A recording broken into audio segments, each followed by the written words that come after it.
toute la production qui devait se faire ces mois-ci, par exemple, je donne un exemple, la viande, on n'a pas senti le manque puisque toute la viande qu'on a eue en Israël, c'était de la viande qui est venue d'Argentine des mois d'hiver. Qu'est-ce qu'on va faire pour Kippour, pour Rosh Hashanah? Puisqu'il n'y a pas eu, pendant un mois, il n'y avait pas de shochatim qui ont voyagé. Donc, on va avoir un certain manque qui va arriver en été. Et il faudrait trouver des produits, des alternatives, d'autres produits qui ne sont pas dans les mêmes règles qu'on avait l'habitude de connaître.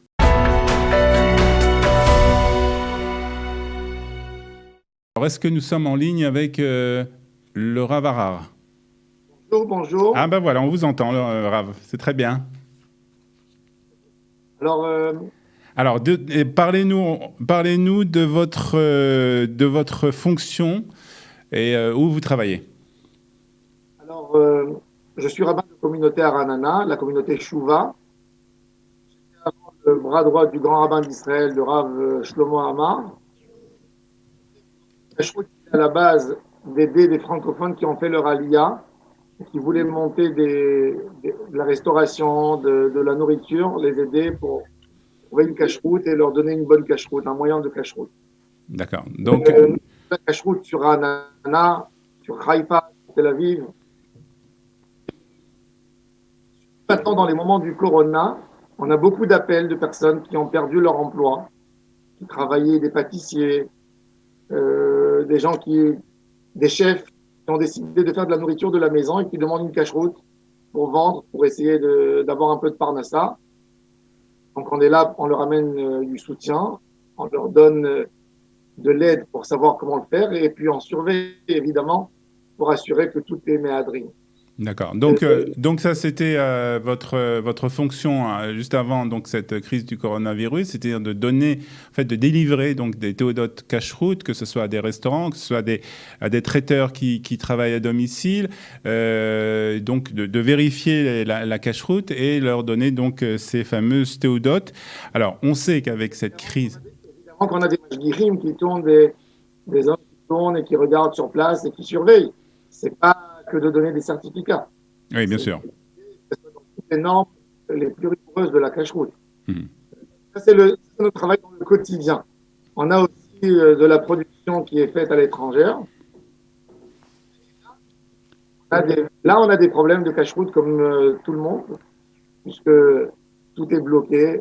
Et quand quelqu'un va partir, si on envoie quelqu'un d'Israël pour aller donner une cache-route, pour aller surveiller, on a un problème parce que après, il ne peut plus retourner. S'il rentre, il est en confinement, ce qui pose un problème. Là, dans ce domaine, on va avoir plusieurs choses qu'on va commencer à vraiment faire entrer dans toutes les cache-rouillottes. Par exemple, un exemple simple, maintenant vous me parlez avec Zoom. Le système du Zoom et de la caméra en direct, il y a eu un débat là-dessus par des grands rabbinim il y a 10 ans. Est-ce qu'on pouvait compter là-dessus pour le lait chamour, par exemple? Ah, pour expliquer bien à nos auditeurs, c'est-à-dire la vérification de la fabrication du lait chameau, pour rappeler donc aux auditeurs que pour vérifier, donc pour donner une attestation de lait chameau, donc de lait contrôlé aux produits laitiers, il faut qu'il y ait la présence d'un mashgiach kashrut tout au long de la fabrication, c'est ça? Tout au long de la fabrication. Et donc, quand on a envie de fabriquer des fromages, etc., la question c'est est-ce qu'on peut compter sur une caméra et regarder les étapes depuis le début, du moment où on a fait du lait jusqu'au moment de la fabrication des fromages. Est-ce qu'on peut compter sur une caméra, par exemple? Mhm.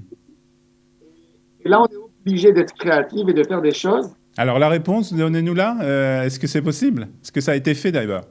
Alors, il y a certains poskim comme le Rav Wosner qui ont autorisé.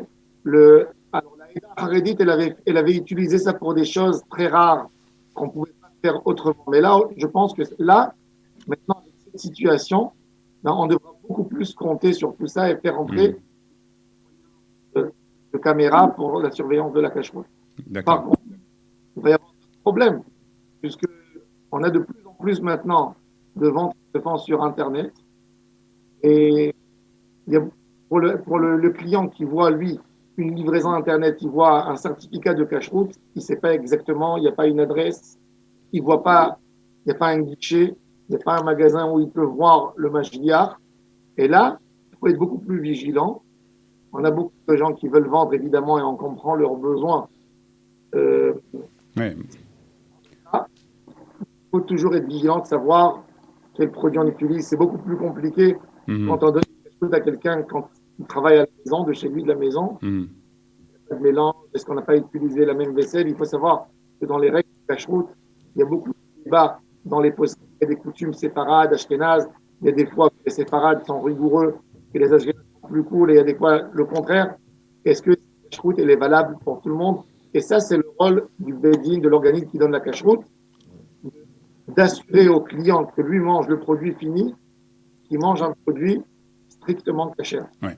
Alors, on va parler quand même de ces personnes qui sont mashgichei kashrut, ces personnes dont vous avez parlé qui se promènent un peu dans les restaurants.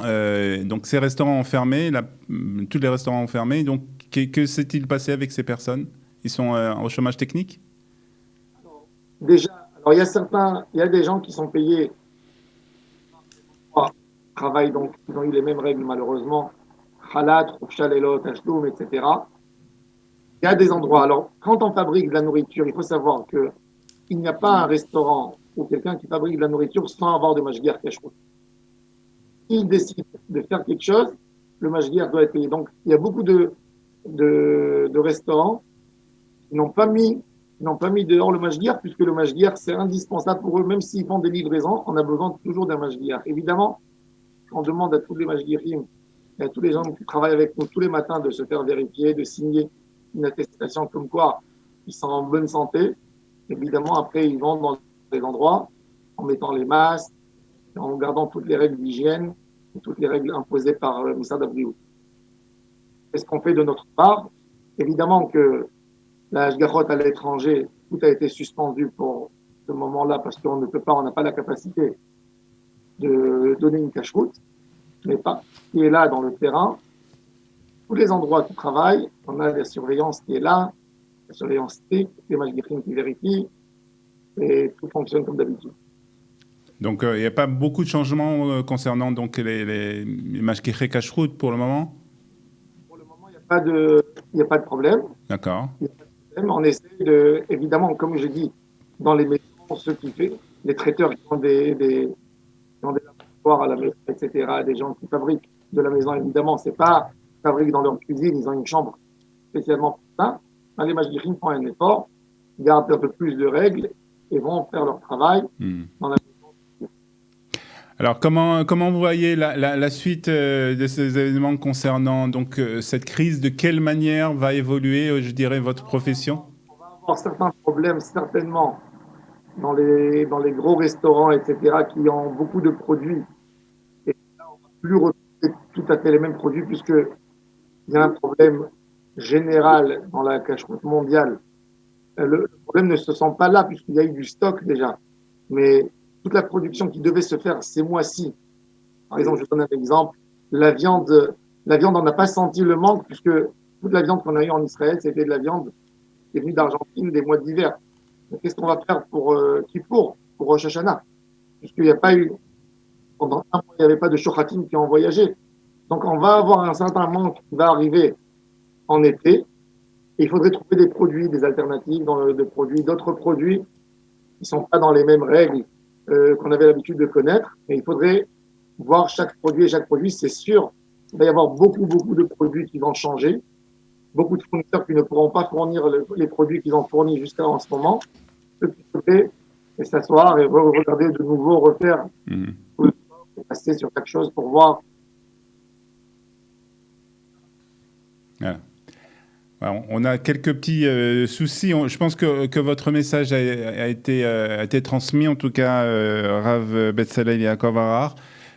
concernant donc ces changements, concernant donc la façon dont les mashgichei kashrut vont devoir travailler, et aussi c'est de quelle manière nous devons nous préparer à la suite donc après cette crise du coronavirus, en raison donc du fait qu'il y a aucun mashgichei kashrut qui est parti à l'étranger, et donc on risque d'avoir un manque certain de viande qui vient de l'étranger dans les mois à venir. C'est bien ce que j'ai compris. Viande et d'autres produits importants, c'est-à-dire il y a des produits comme les poissons congelés, etc. Il faut savoir que même les poissons sont vérifiés qu'il n'y a pas de verre, il y a beaucoup d'autres.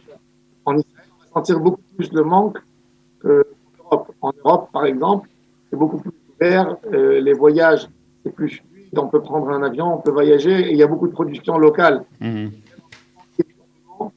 l'import. Énormément dépend de l'import. Donc, je pense qu'on aura un peu plus de problèmes à l'étranger. Mais bon. Très bien. Ouais, on va trouver des solutions, je suis sûr. Merci en tout cas beaucoup, Rav Harrar, d'avoir été avec nous ce matin sur Studio Kalita pour parler de ce sujet. Merci beaucoup. Pour tout savoir sur le coronavirus en Israël, les recommandations officielles mises à jour, les aides aux Olim et tous les services proposés par le gouvernement, les municipalités, Kalita et les associations francophones d'Israël, dans cette période de crise inédite, connectez-vous sur www.info-covid19-kalita.com.